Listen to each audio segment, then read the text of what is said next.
go. So let's make sure my audio is good. There we go. Sounds good on my end. I shouldn't really have any noise going on in here, so it should be all right.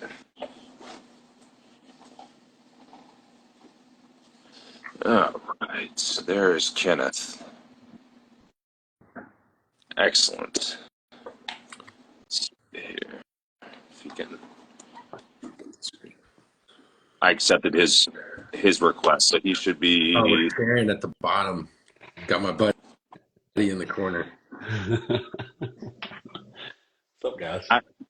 Yeah, so I can't actually see him. He's on.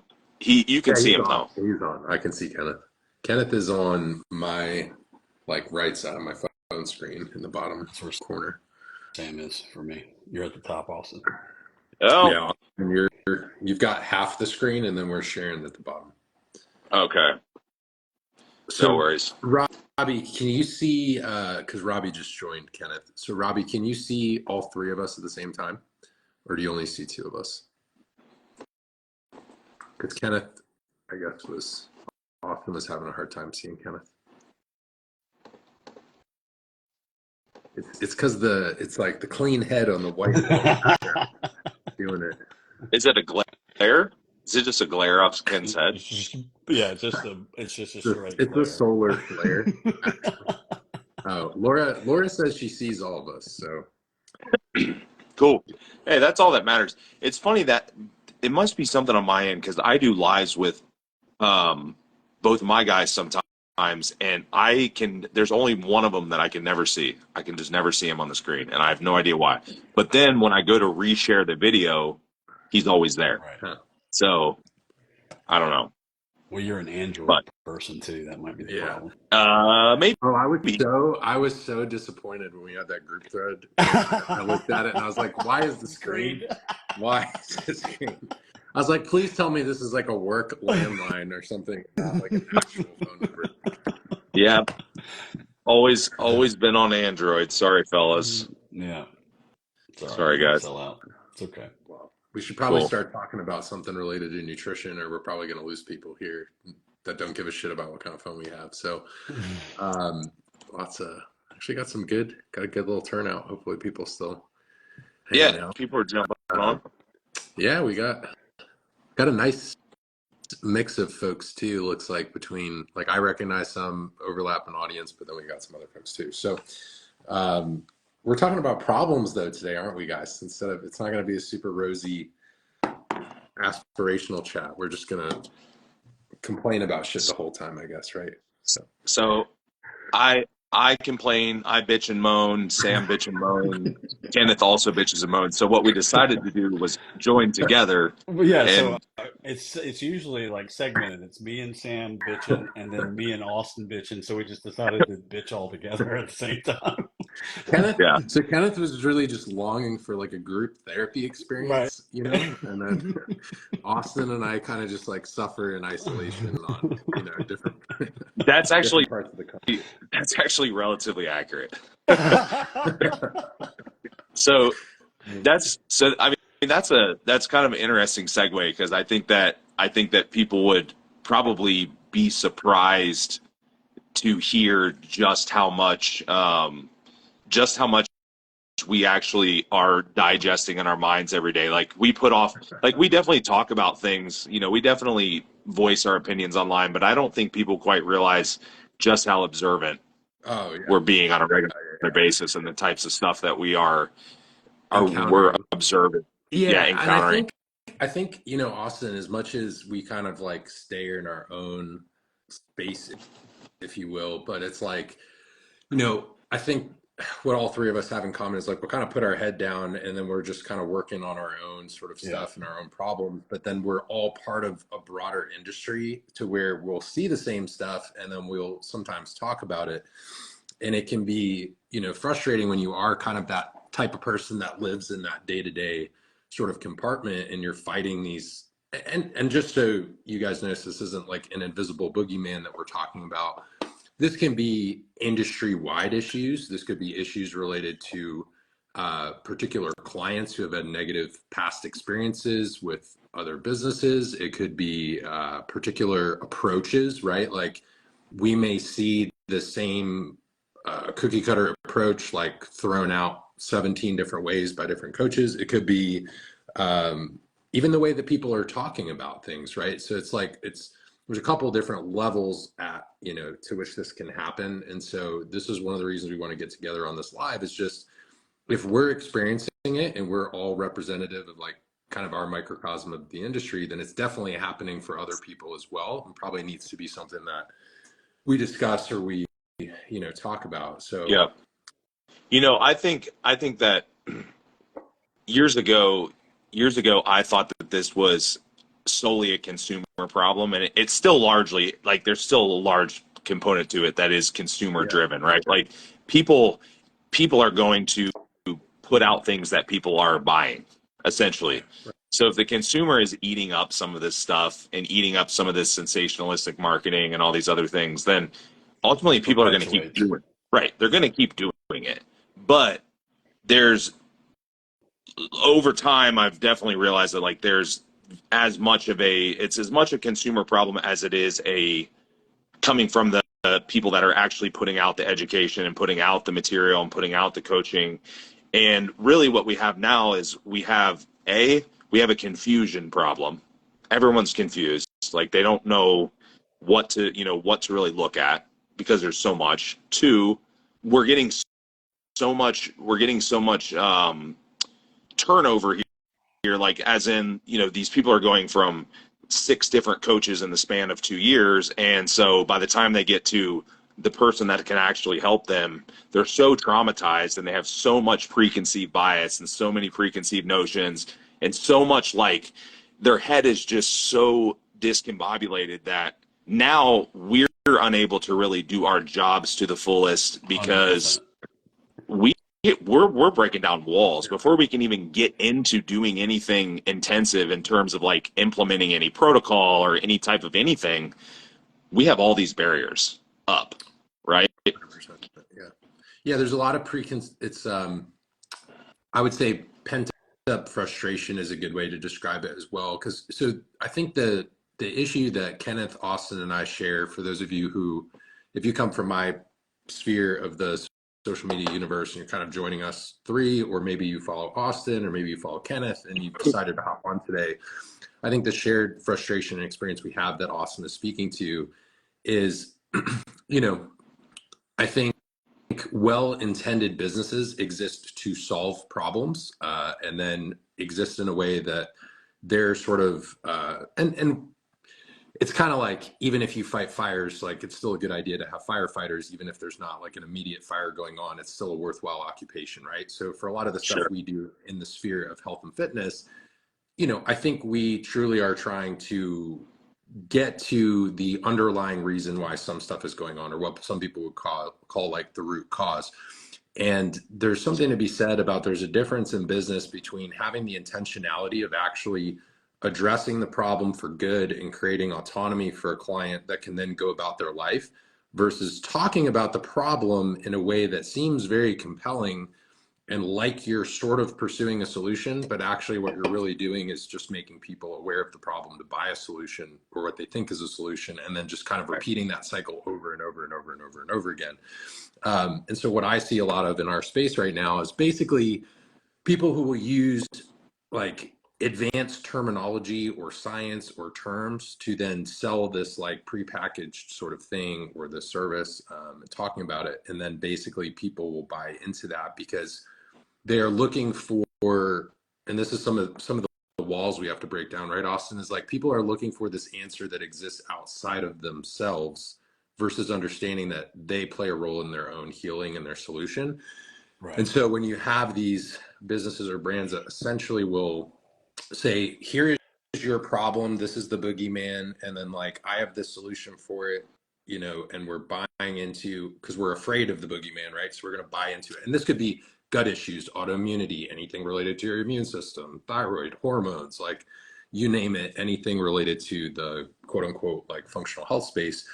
So people feel off, they feel that they have a problem, so they want to buy this solution. And then what happens is we label the problem, we provide some sort of solution that's well marketed, and then people will essentially keep buying it, largely out of either fear or hopes that that thing outside of themselves will be like the answer to their prayers, the answers to their problems. And unfortunately, that's not really the case. Instead, a true health-centered approach is like helping the person be responsible and a part of their own healing, right? Like their own 100%. solution. Because a lot of times it's our own coping mechanisms, it's our own stress, it's our own bullshit, it's our own past lives. Like that's what's showing up for people in terms of their health.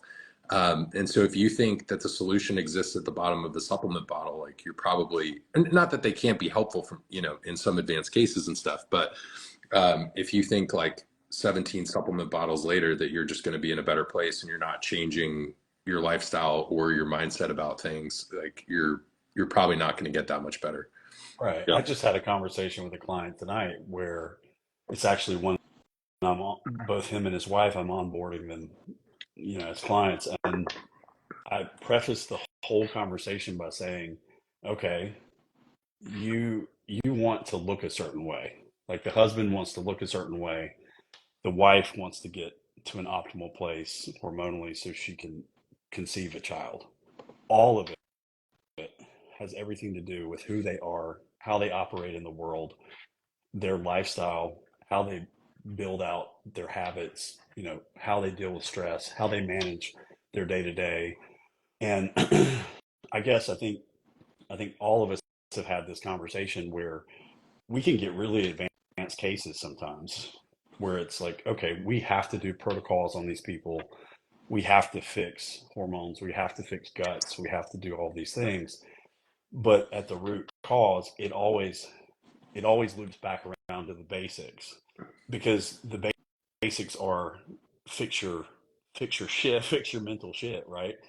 And then Mm-hmm. do the basic stuff. Like Sam and I we were texting this past weekend. It was like, or the other weekend, it was like go on a walk. Like we were talking about, you know, significant others. It's like them just going on a walk and making sure they get their walks in or their vitamin D in or whatever. And so sometimes the basics in those cases build on other habits and then build on a place where you can actually effectively fix a problem. And it took me so long as a coach to realize that like it wasn't the protocol that I was putting in front of the person. It wasn't the meal plan. It wasn't any of those things. It was having to get smart enough to understand how the body works to be able to explain it in a simplistic form so then the client can loop back around and be like, oh shit, I have to go on a walk and get my vitamin D and eat, you know, like eat whole foods and not be a nutcase. So Yeah. I don't know. You, you know, the irony of this is the functional health. This is what's most ironic to me. Like the functional health space was created to provide an alternative Can we solution like to typical. decide tonight to create a new word? Can we like make a What do you new, want to Yeah, call let's like make create. a Let's new call it. thing? We'll say it's. We'll say we have. The aim was essentially I to create understand what you're a. saying. I just think it's funny because we've gotten so far from that that it's like the Well, that's original what I'm about. purpose was, That's what I'm yeah. about to say. So, like the whole point of this, the whole point of this is that space was created in order to provide an alternative solution to the typical medical approach or Western medicine, right? Which was to be reactive, to treat symptoms, you know, so on and so forth. But we've essentially circled back to that. Like we're essentially doing the same thing in the sense that if a protocol is the answer, or if a, you know, some elaborate scheme is the answer, we're essentially doing the same thing minus we aren't utilizing pharmaceuticals in the same way. So like But some it's are really not too. Like some are literally different, like but trading some out are. supplements for pharmaceuticals. Yeah, some are Right. still using pharmaceuticals. They're still using supplements. It's like It's not I any think different no, at no, this point. Like it's almost the same. it is the same. Mm-hmm. Yeah, 100%. And it's so actually someone who joined our live who said Noshing and Nurse said functional health providers are just turning into doctors pushing the next supplement instead of Yeah. prescription. And It's sometimes it's both, right? Sometimes people are on prescriptions and they're taking herbals. And, you know, I think Austin, Kenneth, and I, we see the power of more advanced interventions, but they exist on top of a foundation of managing your lifestyle, right? And so I've kind of even started getting away from just like functional health, functional nutrition, functional this, functional that, and really just understanding, okay, what we're really having a conversation is it's preventive health minded, health optimization minded. Like really what we're trying to do is, because functional health was supposed to be lifestyle medicine. It was not supposed to be herbal supplements in place of, like, there's a place of, okay, we took Eastern medicine and different approaches from various cultures that used herbals for a very long period of time as part of their, sort of medicinal approach. And it's not to say that Western medicine doesn't have its place either, but if this exists on a spectrum, we've essentially moved from, you saw folks who are on kind of the health and fitness side of things see that there was an opportunity to do more for our client than just count sets and reps and give out some macros. And the fact that Western medicine was largely driven by really just standard of care, right? So like Austin, if we see a female who's gone to an OB or an endocrinologist and they receive the diagnosis of PCOS, what happens? Well, the Western providers, because there's such an integration of insurance into Western medicine, they have to follow a particular sort of standard operating procedure or it's malpractice, right?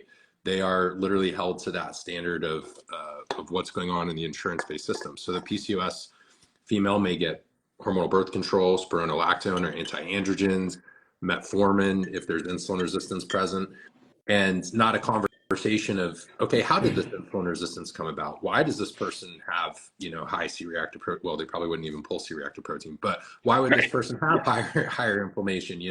Why are these issues going on in the first place? We don't really ask why. It's essentially like, write a script now and ask questions later is the standard of care based on a label. Now, what we've done, what I don't mean we as in the three of us, unfortunately, the three of us are existing in an industry right now where we're doing the same thing, but the labels are just big social media terms. And then the standard of care is basically companies that have decided that like, this is what the approach is for this label. Which really, we shouldn't even really be doing that type of like diagnostics as like a health coach anyways, right? We're all like drugless practitioners to begin with. So it is frustrating that we've kind of gone from more of this preventive lifestyle centered approach to basically, having this label, people then want to buy a solution to that. And then it's basically, just like, here's all the herbals you need and all these macros. And again, it just leaves the person spinning their wheels of looking outside of themselves for the answer instead of saying like, well, what about your lifestyle contributed to the development of PCOS in the first place, right? It's like we're seeing this across the board. It's like a personal responsibility related issue. I mean, we're even seeing this with like, I was on Power Project with Mark Bell last week. We did a recording and that we were talking about GLP-1 agonists and like Oprah was basically on TV talking about it, and Weight Watchers has apologized for saying that weight loss is a personal accountability problem. Now, like completely stepped off of that. And they're like, no, it's not your fault. Like it's completely out of your control. And so I do see a little bit of that, like when functional health goes kind of the wrong direction. And so Austin, I'm curious too, because I know you really enjoy just through like relationships I've seen you have and mentors that you have and people that you've connected with over the years and the clients that you've worked with, kind of similar to me. I do like talking about the advanced science, but it's like, I feel like we almost have to like go all the way back to this other direction to right the ship of like, cool, but still go for a walk today. Like that would be good. And drink some water and electrolytes, like, Yeah, it's well, but also the type of client that's coming in is different than it was 5 years right. ago, because now a lot of the time these people have already been recycled, right? Like they've already done, so when they're coming to us, they've done 5 protocols. They're coming in, or they've taken it upon themselves to self-medicate based on information that they've seen on social media or a class that they took or something. So by the time they get to us, they've already, they're like, hey, I have, I suspect, or I have tested for XYZ. Here is what I'm doing, right? Yeah. So rather than us coming in and starting from the ground up and basically implementing these foundational steps and then building upon that, we're almost having to like strip all of this back sometimes Right. Yeah. and restart with people, because as good, it doesn't matter how good you are and how many cases you've seen and how many different patterns and observational data you have. Like at the end of the day, when you're doing, taking 50 supplements and you've tried 10 different things over the last 6 months, like nobody knows really what's going on at that point. So like I'm in a place where now I'm having to tell you to do exactly what Sam just said and what Kenneth just said is we're going to take all this away and we're going to Yeah. start going for walks and I'm going to get a fresh baseline and I'm going to build upon this baseline and we're going to Mhm. start making some progress.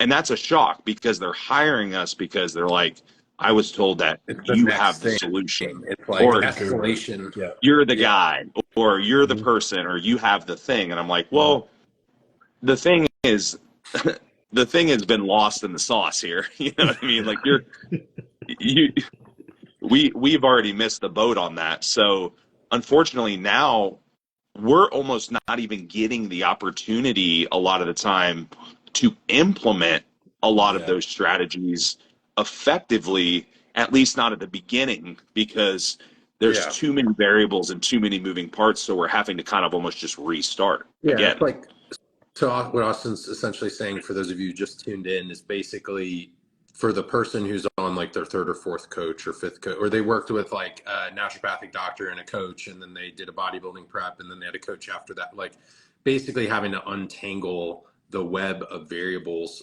that people will basically find themselves in. And again, I think that comes from a place of reactivity though, and really rather than kind of getting out in front, like, because some people will know when things start to shift in terms of their biofeedback or they don't feel the same as they used to. And if properly timed and you meet the right coach at the right intersection point, you can stop it from getting worse and bring it into remission and get back. So I kind of talk about this as like a spectrum, right? We've got your status quo is here, if optimal health is over here, and then you've got like maladaptation, dysfunction, and disease over here. So if you're here and we start moving this direction, so like metabolic adaptation would be like this way, right? It doesn't need to get that bad, but if you let it happen to be hypothyroid, slowed motility, you start to have gut dysbiosis. Like we can continue down this path until you literally have an autoimmune disease, right? And we can just like slide down the scale, or you meet the right person and you're able to get it back this direction. But the problem is like people are getting to that state, that maladaptive state or dysfunctional state or disease state, but then our industry is making it worse right now. And I hate to say our industry, but like a lot of health professionals are making this worse through we don't understand what got the person to, and a lot of what we're trying to teach, I think the three of us on this live is like help the person understand what behaviors got them to this place in the first place.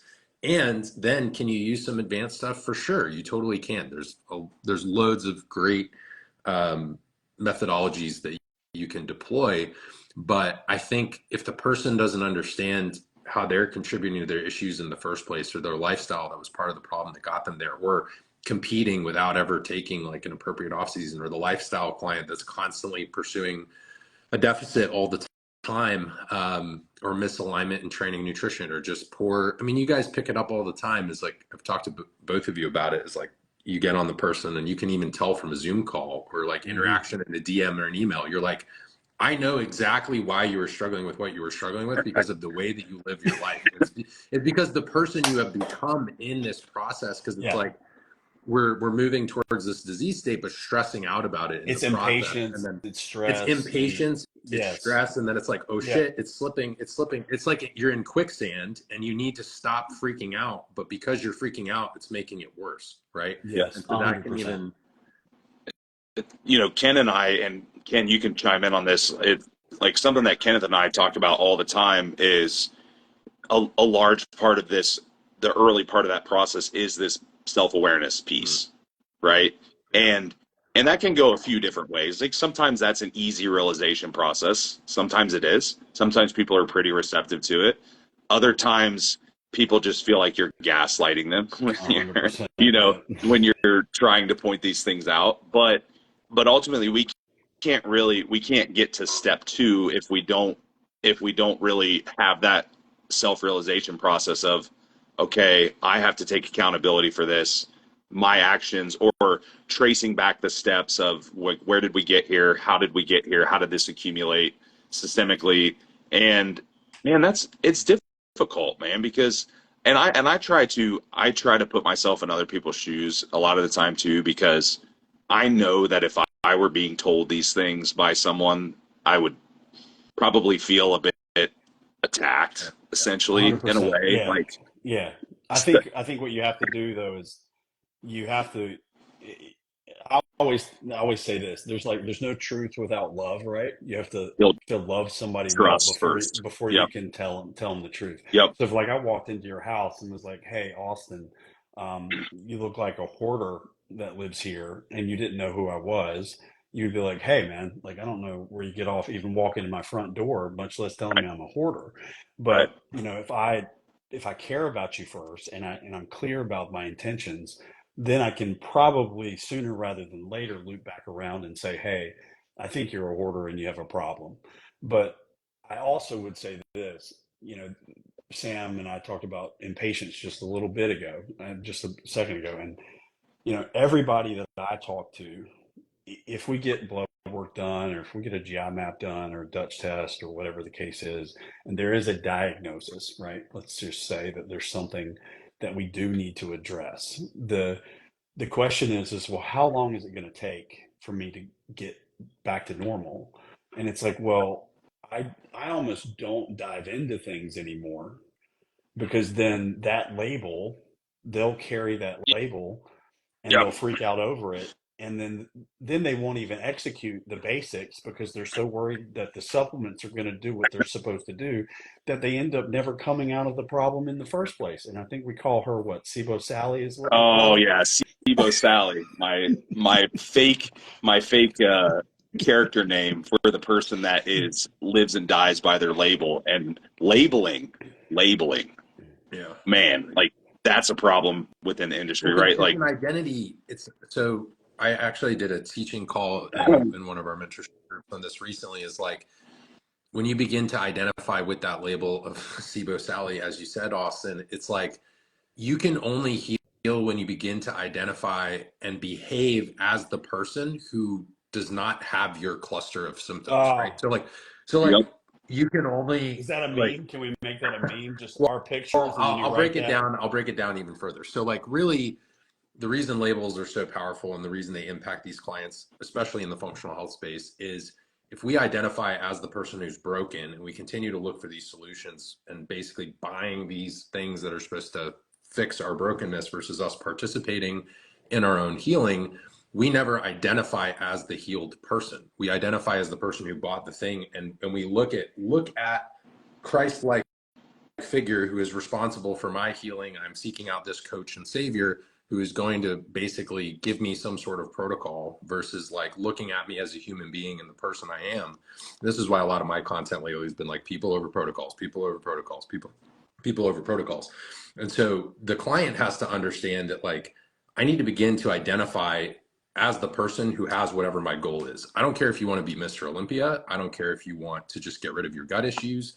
I don't care if you want to have optimized hormones or just a better quality of life, fertility, whatever the case may be. It's like we have to identify as the person that does the behavior that is in alignment with the goals that we want to achieve. And so once we can actually break that down, then it's just a reverse engineering process of what we have to do every day. But most clients are blocked and limited from seeing that person that they ultimately need to become, identifying as that person, and then behaving like that person because of that label, because of that brokenness. And it's really tough, man, because like for SIBO Sally, right? Like that's a scapegoat. That's a reason. That is your bullshit to not achieve your goals. That is your crutch. That is the thing you can fall back on when things don't work out or when you're having a bad day. And so when you take that away, it's multifaceted, right? Because it's incredibly powerful because it means that you have the utmost responsibility for your life and your current situation, and you have to have a tremendous amount of personal integrity to keep those promises to yourself to get you out of it. But it's also scary because it means I literally played a role in getting to where I am right now for SIBO Sally, right? Like for SIBO Sally to not be SIBO Sally, she has to say, I am the reason that I am SIBO Sally, Right. right? Like she has to come to a place, and that's hard. Like you For can't really, sure. that's very hard to do without a Yep. coach because that's self-awareness, right? And so a coach can be that mirror for you to help you navigate and understanding how did the behaviors, how did the training, how did the diet, the supplementation, all these different things. The science and the physiology can just explain the adaptation that occurred, but the reason the adaptation happened is largely because of that behavior and lifestyle.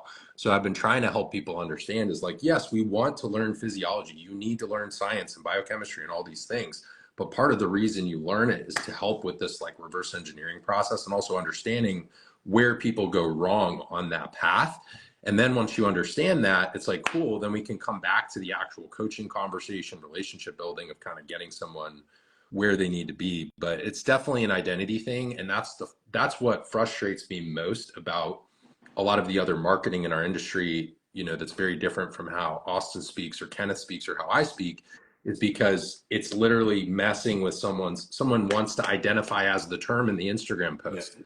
Oh yes, it's my immune system. It's this is why I can't lose weight. This is why I have, you know, I can't lose that last 7 pounds, or I can't because of this thing that's been created, and people like to point the finger at that. So that's what scares me, because then it creates this vicious cycle where the person never actually becomes autonomous. And I don't want to coach someone forever, I right? say Like that's not the goal. that in every call.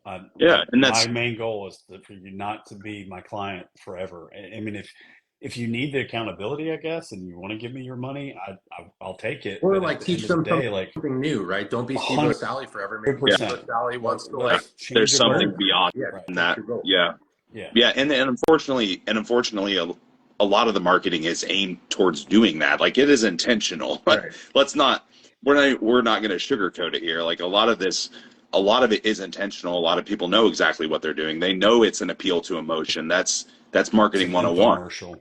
Yeah, but right? It's what I think people are missing though is, so there are levels of consciousness in terms of the way that people buy, right? Like actual buyer behavior. So when you do that, you're attracting a very reactive consumer who's actually like that's not your ideal customer if it's you're a not a good business. client. It's It's not a not a great good client. client, but you're going to attract a lot of them. You're going to attract a ton of 100%. them, and you can Yep. make a lot of money doing that, but they're not necessarily going to be the easiest or best relationships or most in-depth relationships you're going to have. So it's a very different way to run a business, right? It's very reactive versus having a more intellectual or intuitive person who can trust their gut instinct. They trust themselves. This is the reason, you know, that those businesses end up with those clients, is because of how they're marketing, and they don't realize that there are levels of consciousness and energy in the marketing that is attracting. It's a magnet for this very specific type of person who does not trust themselves at all, who identifies as the broken thing that they're marketing, and then is looking to them as the sole savior and solution for the situation. Is basically, well, I gave you my money, so you should fix this now, right? Mm-hmm. Yep. So as a coach, if you are a coach listening to this and you are not someone who's just kind of a health enthusiast or following for your own journey, be careful how you talk about these things, because you may very well actually end up with, you keep talking about that problem, you may end up, and I think there's something to be said about educating people about their problems, making them aware of their pain points. But I don't want people identifying as their cluster of symptoms, because really that's all that it is, right? Like whether it's Hashis or PCOS or small intestinal bacterial overgrowth, you have a cluster of symptoms that's a result of some physiological dysfunction. And, you know, if we're patient and we have the right attitude, like we can probably figure it out. But if you want to be kind of stuck with that label the entire time, like that's going to be a big problem. So Yep. I really have just, the more, especially when you begin to really understand biofeedback and you really understand labs and the parallels between the two, when you see a cluster of symptoms, you can almost predict the labs. And when you see the labs, you can almost predict the cluster of symptoms. It's a very Yep. bi-directional relationship.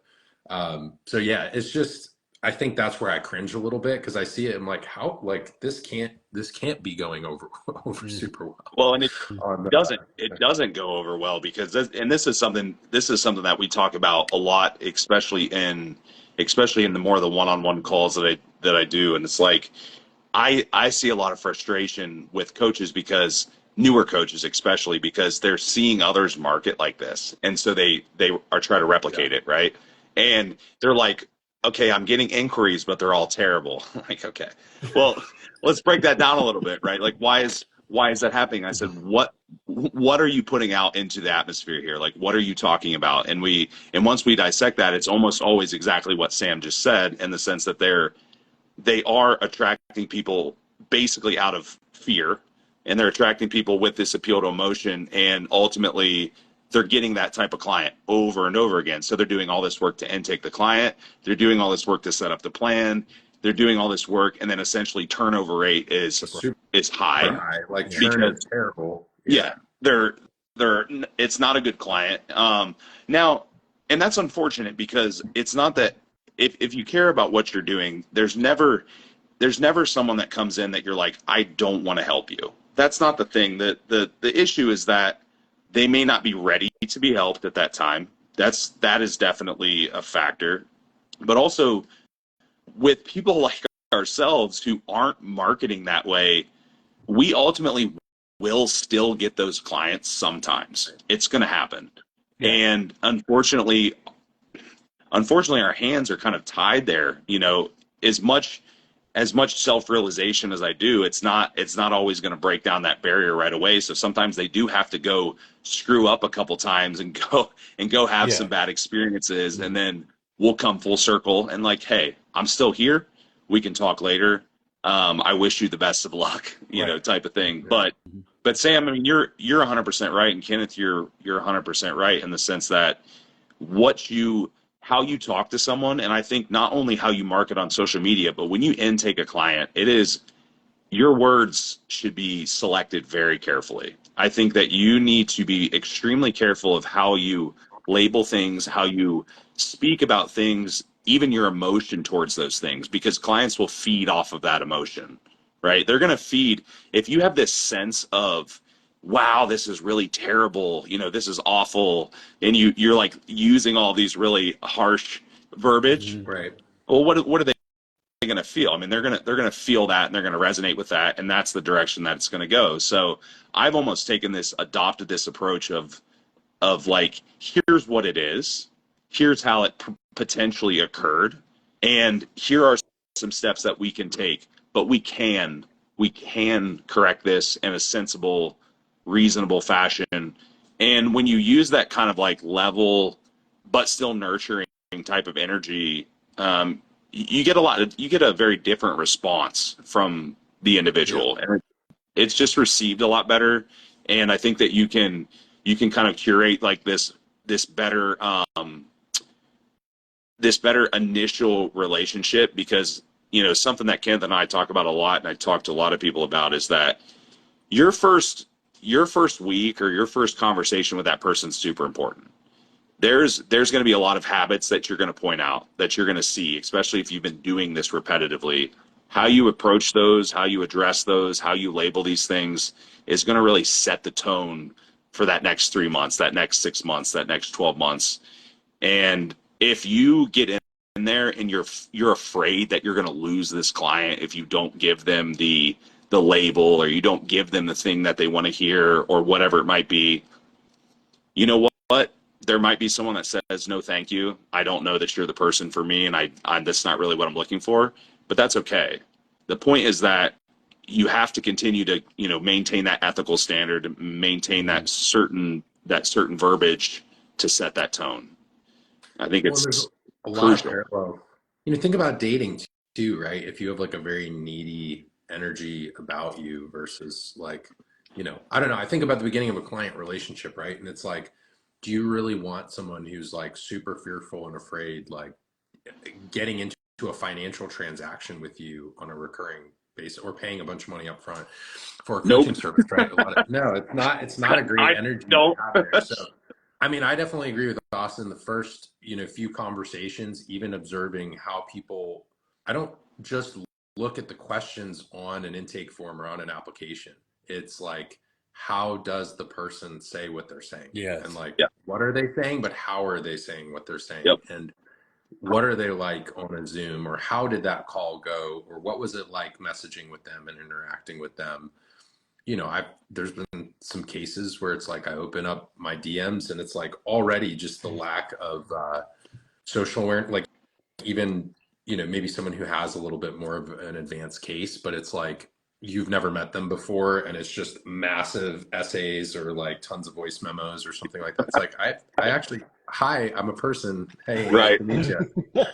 Like, I have feelings too. Like, I'm trying to work on my boundaries, but thank you. Hope you're doing great.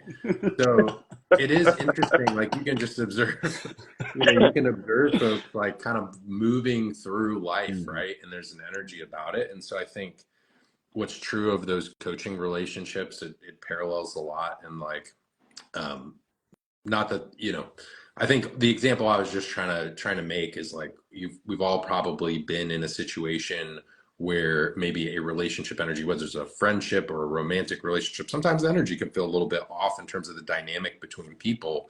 And in coaching, like a level of intentionality at the outset of the relationship is really important to be able to create that strong frame. And I think, like you both mentioned earlier, Kenneth and Austin, like building a level of trust with someone and knowing that you're coming from a place of kindness, not solely just criticizing them because you see flaws in their behavior. So, Yeah, I think that's the thing though that's not being done on the other side of the coin, right? It's like genuineness of actually looking at the person as a whole ass person yeah, and approaching them with the best intentions and the best care and their best good. It's not necessarily what's good for us, it's what's good for the client. And even I'm thinking of an example with a client where I got to a certain place with them, from a relationship standpoint, where I knew a lot of sort of the backstory of, okay, we have Adderall that we're taking, in December, and then before that was birth control, and then after that is anti-anxiety medication, and then there's this lineage of medication, and it all kind of builds on the root problem of what was going on with the client. But if I didn't have the relationship to understand the backstory, then I couldn't point all the way back to the past and walk them through to the present to make them realize that they sort of walk this medication pathway into where they are. And it takes time to do that. And I think that's the other issue that people want when they come to us, especially the recycled ones that end up in everybody's lap here. They're like, okay, well, I heard you're the guy, and so like, you got 12 weeks, and it's like, order it up, and it's like, no, I know that's what the guy down the street, told you, and that it's going to be this amazing protocol that flushes everything out of your body or whatever it is. And ultimately, Kenneth, don't that's worry. not, I'm gonna make you a nice little some sort of recipe that you can follow that you can post on but social media. that's not the case here, right? So like, I'm going to first of all push back. I'm going to tell you, it's gonna take some time, because first of all, you're nuts, and I'm gonna have to understand you as a person and where you're coming from. And I say that in the nicest of ways. That's a term of endearment with me and Austin. It's like, if you're a nutcase, we actually like you. But at the end of the day, that's where the frustration gets really large for me, because when we have these conversations with these clients, you don't give me enough time to even understand where you came from. But if you gave me enough time to understand where you came from, then I could point back to where you really took a left turn when you should have taken a right turn, and you wouldn't have been here maybe in the first place. And Right. then that's where the self realization comes about. You don't always have to say, hey, by the way, your email was crazy. Like, I read your email, and your personality gives me anxiety. Like, I don't even know what to do. I have to take some Morphicom to actually respond to your email. So like, Do we have a Yeah. sponsor for today's Instagram Live? It's been a Yeah. Margin I nutrition. Just so you guys, for those of you just joining, Kenneth is being very sarcastic. That's his dry humor kind of kicking in. So Morpsey, as far as topics planned today, we're kind of talking about problems in the industry, and then for Noshing to Nourish, she says, I don't want to practice like a lot of what I'm seeing. This is such a refreshing conversation, confirming I'm not crazy. Well, all three of us are crazy. So, I Yes. mean, yeah. you're doing better than us Yeah. for Noshing to Nourish. I'm just kidding. No, these guys are great. I think so. Kenneth, as much as there's some sarcasm, there's truth said in jest. In that, what I'm saying is we can observe as a coach. Sometimes part of what makes a great coach is you can have all of these tools, and there's so many things that you could do, but you're not actually going to deploy all of them at once, right? We're not going to take the toolbox and we're not going to dump it out like a 2-year-old with their toys in their playroom and just like put everything all over the floor. We're going to take out a couple things at a time. And when you're going through that intake, or you're going through that initial conversation or Zoom call or email or whatever, it's not that you're instantly going to, it's more of just like take note, observation. Okay, I'm going to connect this to something else later. Part of it is you have to go through an information gathering phase first. It doesn't mean you're instantly going to spit it out and say to this person like, oh, well, just judging by your response to that, seems like if I ask like, hey, how are you doing? You doing okay? They're like, yeah, I'm fine. Well, based on your response, you don't seem fine. Like, you're not going to instantly dive in on that, right? Like, as Austin was saying, you got to build the relationship a little bit. But I really like to think of that analogy of kind of like, cool, we're assembling these different tools, and having that relationship is one of those things. And, maybe the nutrition, supplements, training, those are tools that we have at our disposal, lifestyle, different things that we can do. But that doesn't mean you need to use all of them at once. And oftentimes these people are already kind of overwhelmed to begin with. So we need to be able to parse through that. But Kenneth, I like that you kind of called attention to that. It's like, hey, we're not going to immediately go to that person. And yeah, sometimes it does feel like people come in and they think it's like a fast food chain of like 12 weeks. All right. And Order it up. Like, and okay. trust me, like I've gone through hell phases with Austin. He's my coach, and like I've been through rough patches in my life, and there's been times where I've looked at him and I'm like, hey, can we press the easy button here? Can I get to the other side of this? And at the end of the day, it was my fault. It was me that was the problem. Was that the Taylor Swift song? Like, the problem, it's me. And so, like, at the end of the day, I can identify. We may need to kick you off of this Yeah, I live know. for that one. No, I'm not a big fan. But anyway, the issue is for me is like I can actually look at the person and completely understand where they're coming from, because I've been in their shoes in one way or the other in my life, where you just want it to be over. But it's kind of being the bearer of bad news. It sets us up as a coach, to where now we're behind the 8 ball in terms of the way they view us, because we don't have the easy answer readily available, like maybe someone else has already preached on their 5G live. But at the end of the day, I would rather be on that side than to be on the other side. And even if that person leaves, kind of like what you were saying, Austin, if that person leaves, that's okay. They may loop back around eventually. But man, it's not an easy conversation to have had No, with clients who are desperate. they need a hug and a nap, Yeah, maybe a walk, yeah. and then we're all set. We're all set. Reduce the sugar. Yeah, yeah. I mean, and you're right. There's so many layers to that initial intake process, and I think that we gotta take in Tilly, Sam's place. yeah, Yeah, Tilly. yeah. Shut up. Take Sam's place for now.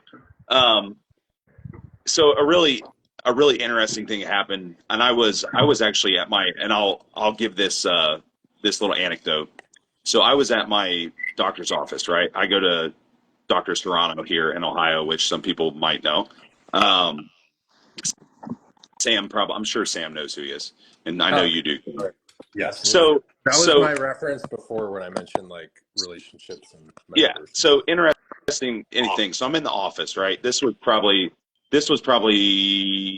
beginning of last year. I'm at an appointment, and he had a student in there. The student had checked his blood pressure, right? Because when I go in, he normally will get his whiteboard out. He likes to chat. We do a whole little rigmarole thing, right? So student has high blood pressure. He says, hey, I have this way to reduce your blood pressure in 5 minutes. He's like, okay. He goes, just sit over there and pet the dog, while I come back and I'll show you. Pets the dog. We're just chilling. We're just chatting. He comes back in. He said, hey, let me recheck your blood pressure. His systolic blood pressure dropped 20 points and his diastolic had dropped like 13 points because he pet the dog, right? Because his focus, essentially the takeaway there is his focus came off of the problem, right? And he was focusing on He was focusing on something that was enjoyable, something that was different, and we've kind of been hitting on this from multiple different angles throughout the call, in the sense that if that is constantly your identity or constantly your focus, and you can't ever visualize yourself not being that person or not feeling this thing or not, whatever it might be, ultimately that is your destiny. Like, that is your destiny. You're in this perpetual state of angst all the time, forever. And I mean, and that's the case. Like, it can be forever. Like, ultimately, it's never going to end unless you want it to end. Right. Well, it's not just want it. I think it's want it to end and choose for it to end, right? There's a Yeah. choice that has to happen, and Yeah. people have to play a role. That's kind of like tying that, what Austin is saying, kind of connecting to what Kenneth and I were touching on earlier, is like the identity piece and making that choice of like, I am going to make the choice that despite the things that may have happened to me or for me, or the way that things have played out, or the way that I'm feeling and how shitty this journey has been, it's like people kind of have to make that pivot to productive action and understand like, hey, I can be, it's really like, I think there's a lot of coaches out there kind of like trying to play the hero, but really the person has to decide they want to be like the hero in their own story, and Yeah. actually want to be better. They actually have to want to Yeah. get better and make that change and make the choice. For a second, that sounded a little bit like a Michael Jackson song from the 80s. Kenneth, you're the only one old enough to appreciate that. But so I do think, from this conversation, it's just refreshing to see some of the people in the comments kind of agreeing with everything. But, Austin, that was, I think the dog example is great, right? Just in terms of like, but people probably not making a lot of money off of like animal Go pet. Well, pet the like you dog. could have an animal No. petting zoo, I guess. Like Yeah. I'll send. Therapeutic petting zoo. I'll probably Yeah. send Kenneth some random Highland cows on Instagram from time to time. But, for the most part, I think it's just, we have to remember, and I say this about people with food in the grocery stores, like that is, the grocery store is a business. The food in the store is being monetized. Like, it is not all there to serve your best interests. And also same thing with, even social media experiences. Like, yes, many of us do have businesses in this health industry, but not everybody's necessarily operating the same way or choosing to approach cases or business or education or content in the same way. And I think people just need to be aware of that, and also like look at like how someone talks about things. Like, does it make you feel more empowered or confused, or does it make you feel more fearful? And or do you actually feel like you have some understanding there? Because it's one thing, just to like, I mean, all three of us could probably talk about something to make it sound super advanced, but like, how far does that actually go? Which kind of brings me back to my point before. It's just like, yes, if you're a coach, 100% seek out the education, physiology, biochemistry, learn these advanced kind of full body systems concepts, learn about these different buzzwords like inflammation and whatnot, but use it to enhance your own understanding, to describe something more effectively to your client, or to understand why you're doing what you're doing. Don't do it just to like talk over someone's head or create overwhelm to make someone feel like more broken than they already, Yeah. and the chances are they already feel that way. So like, you don't need to actually do that for them. Yep. You can be a contributing factor rather than just someone who's trying to like make money off their ailments, I think. Yeah, So so I was Yep. going to say, like, I was going to ask you both, like, if you're a person, whether you're a potential client or whether you're a coach, or whatever the case is, somebody that's interested in understanding what they have going on, how they can address it, all that stuff. So they're seeking out Instagram accounts to follow. And Don and I were looking at one the other night, and I was teasing apart kind of what the marketing piece where it was versus um, what the person was selling versus what the root cause is. And like, she was very interested in what this particular person was selling because it was a little nuanced to what she's dealing with from a stress standpoint. And I think it's useful information, right? Like, what they're selling is actually a part of what could help, but it's not the root of the problem. And so now we've created this whole entire thing that is now a product that is promising to reduce your stress and cure you of all your ailments, when that's just a piece of the overall puzzle of everything. Yeah. And so when you're looking at it from a consumer standpoint, all of us have one person in common, and that's John Meadows. And if you've ever been to John Meadows, one of John Meadows, when he was alive, he would do seminars, and he could break down complex things into very simple things. Or even if, like, he was my coach, and so, like, I would talk to him about life, and sometimes he would just say simple things, and it would bring calmness to me, and it would bring me like sort of a sense of security, like, or I would be like, oh wow, that makes sense, like, make it make sense. You say that all the time, Austin. And Yeah. so Let's I just make think, sense, guys. yeah, would you say that is the number one factor, like, when you're watching someone present what they have to offer? There's got to be a level of confidence there. There's got to be a level of, like, sense that they make. But I would walk away from it like, man, not only does that make sense, but, like, I feel calmer about the situation. Mm. Yeah, Um, because that's what Sam had said, right? What do right. you feel? What do you feel when you watch a piece of educational material? What do you feel when you read the post? If you feel FOMO, if you feel fear of missing out, if you feel like any sensation of fear, then I guess the question would be, that's not to say that that person's trying to deceive you, but I would say that if the majority of that person's content makes you fearful, it makes you feel like you're sick and makes you feel like there's something wrong with you. Yeah. If you're reactive every Read time you go to the page, read that's, read between the lines. You know what I mean? Like that's and just to be clear, I think we all understand there's a level of marketing needed to, you cannot solve a problem. So let's just like business 101, right? If I have an offer that even is a great offer to solve a problem, if nobody knows about that offer, nobody's going to actually buy the solution that I 100%. have to their problem. I need to talk about the problem a little bit. I need to do a little bit of marketing. I need to create problem aware Sure. clients, right? Like somebody who's Yep. problem aware who would like to buy the solution that I'm selling. There's just levels to which there's ways to do this in different ways, across our industry. And I think one of the biggest problems right now, right, is when anyone can essentially have a platform, is just sometimes that's just misused ever so slightly. And it's subtle, right? To the untrained eye, you may not see it, but do think about how you feel. Try to be self-aware as you're consuming things and audit that. And also, like, how do those people interact with other people?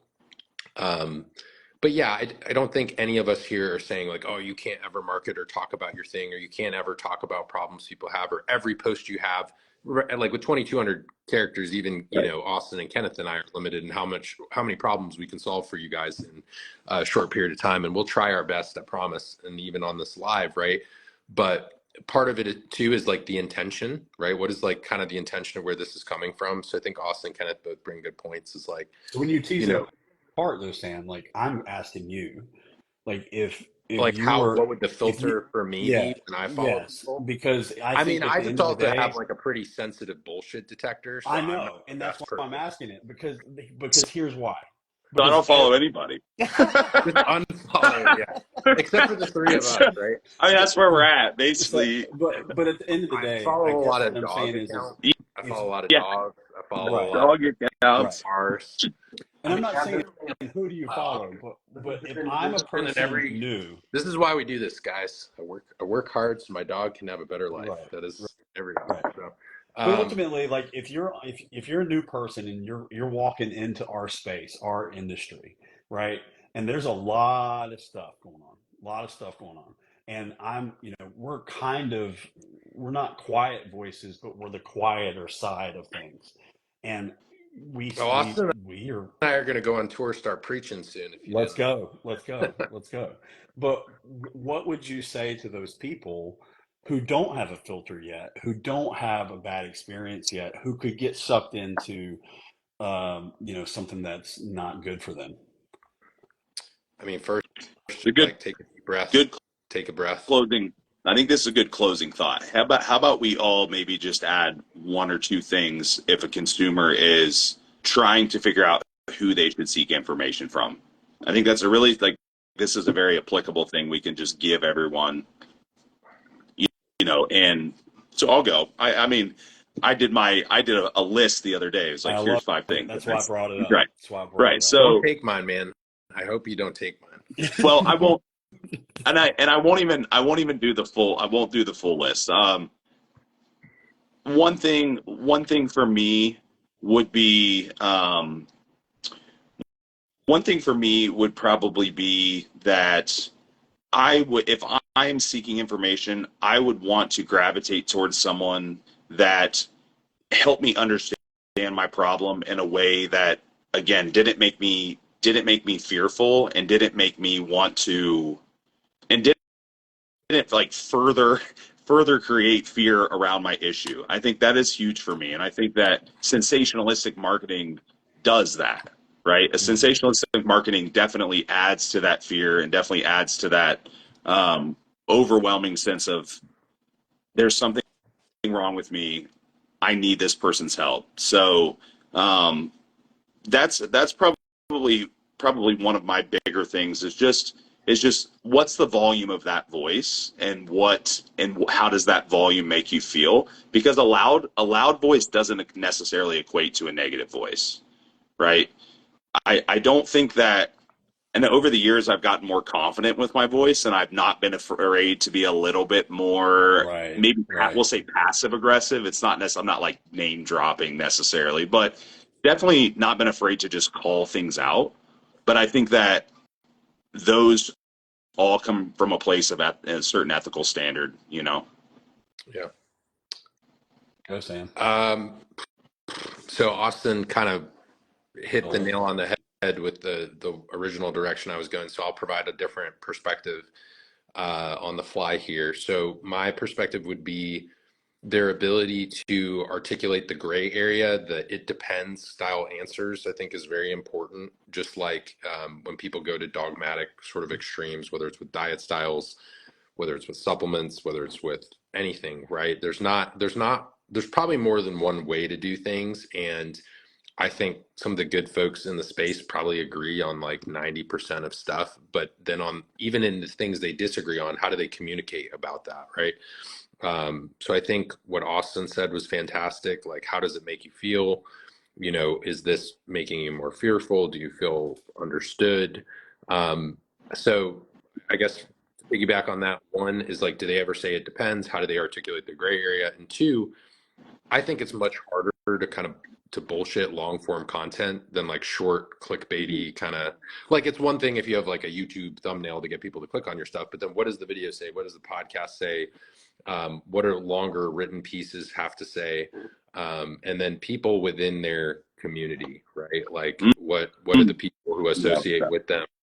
Um, because I mean, for example, there's some situations that we've alluded to earlier. We've had folks who used to work for some of these programs do our program. Folks who are dietitians or master's level personnel, like folks who are coming from these other programs, having a light bulb moment, realizing there's a problem, and then maybe they're working with me or they're working with Austin or maybe they're friends with Kenneth.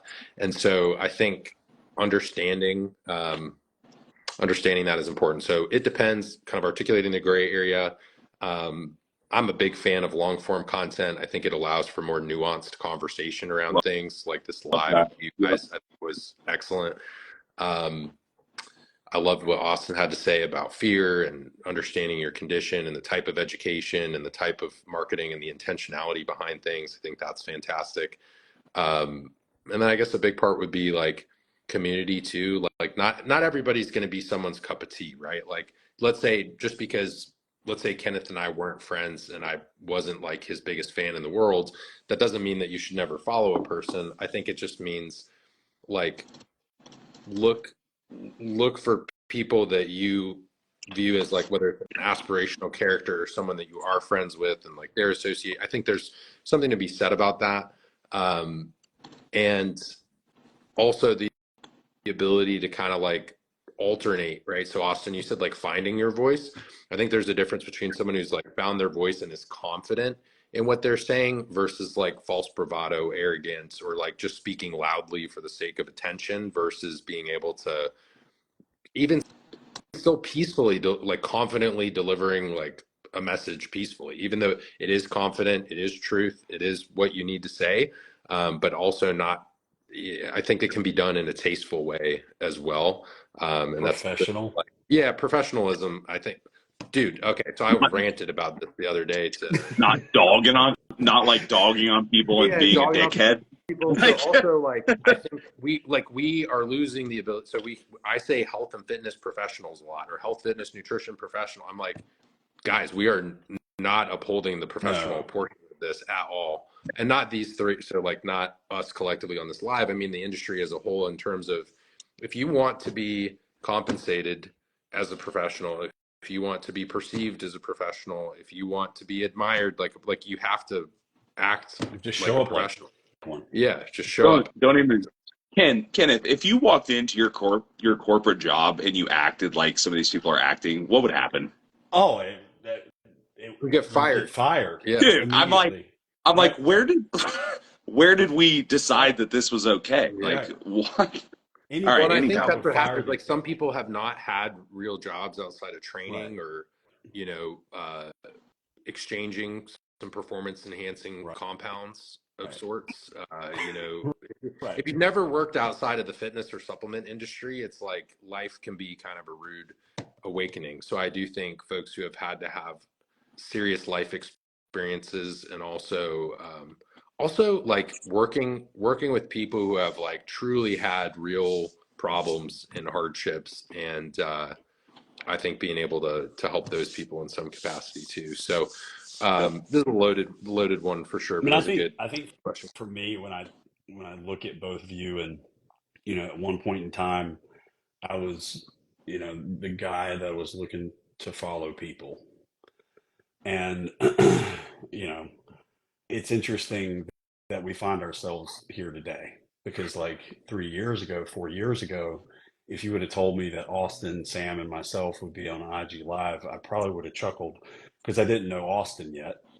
And I didn't really have a great opinion of you, Sam, because it was just like transactional, right? I mean, it wasn't like it was negative, but I wasn't like Well, a in fairness, fan. John like told you basically to follow me, Right, and right, right. then So what I'll say is what I've you, learned. you've This is what also I've, changed a lot. I would oh, say you are a nicer person. 1,000,000%, 100%. So I'm just hear me out. Hear He me was out. This Kenneth it the sounds promoter. terrible, but just hear me out. You know, if you would have asked me back then, what would today look like? Why would I follow you both? And what really is shown to be the truth is authenticity. And what I find true is like when people are authentic, day in, day out, day in, day out. That's a yeah, I heard something. I think it was on a reel or something where that's a frequency that's higher than love. When Yep. you actually experience somebody being authentic, then that's 4,000% better or higher than love. And you So can't fake it. you can't fake Not it that and you feel it. long. And right, Not that long, 100%. anyhow. And I think ultimately, like, that's why we're all sitting here tonight because we're all three really authentic individuals who really want to see a change in the industry, move in the direction that is good. And for professionals to show up and be professional and do right by the client and do right by people and heal Yep. people and help people and do the right things. And if this IG Live gets to touch 5 people, much less hundreds or thousands of people, we're okay with it. It doesn't matter if it hits 1,000,000 people and we get 2,700 supplement orders from whatever, right? We don't even So at have the our end of the own company. We missed the boat on that, guys. I guess we need to percent. Yeah. So that's my point is like I think showing up authentic as yourselves when you're looking at information, but like sharpen your eye, sharpen your mind to who is being authentic and who is showing up day in, day out as themselves. I mean, if Austin, like if you would have worn anything else tonight, like a suit and tie or something, I couldn't have kept a straight face. And if you weren't, That's in front fair. of your bookcase, Sam, I don't know that it would have been weird.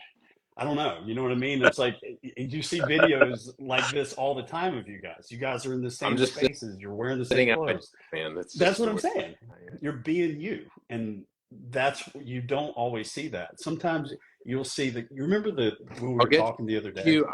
When Layla is Layla 100 pounds yet? She's Okay. 70.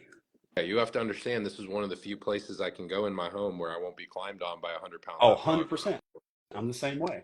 But Yeah. I'll say this. You remember when we were talking about real opportunities for you when we were spoofing, like you getting off a plane with sunglasses and getting in a Lambo Oh, and Tommy driving Two down the Phones. road? I'm going to post Right. another one a little bit later on. Right. So, So I think Austin, you ultimately, missed the character who is he's a fitness business mogul of sorts. I guess you could say. he's got two phones and both are important at the same time.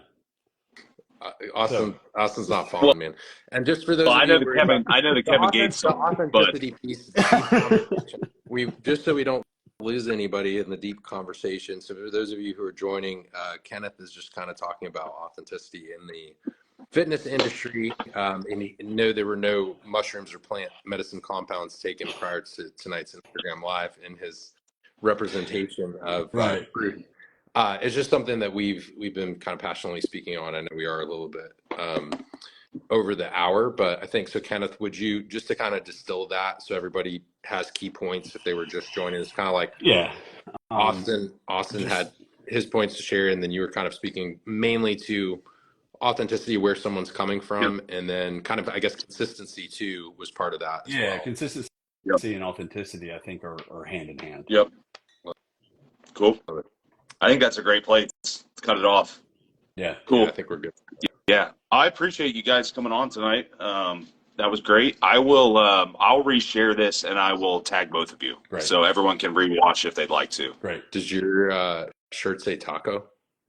No, it says goat. Oh, okay. I mean, both are good. Yeah. Both are good. I mean, I would have been surprised if it said taco, but also I could see you, wearing a shirt that said taco. So on that note, but I appreciate everybody. I've also seen some. I don't know about you guys if you were watching some of the names that kind of popped up on here, but there's some folks I haven't seen in a long time. Me too. I didn't recognize some. Been a blend. I feel like definitely some Team Kenneth, some Austin folks, and then we got some Sam squad. Oh, there's Will. Oh, I was actually talking to Will about this a little while ago. I don't know if you've talked to him, Austin, recently in terms of stuff going on in the industry, but I think we got through. I was just making sure we hit all the questions from anyone who joined this evening. I think we got everything. But this was fun, guys. I don't know. Are we gonna do another one? Oh yeah. Yeah, I think so. let's touch base again soon. We'll see what kind of feedback we get. I'm sure it will be. I'm sure it'll be good. Cool. Awesome, Do it guys. again. Thanks for the time. We'll talk soon. All right, fellas, take it easy.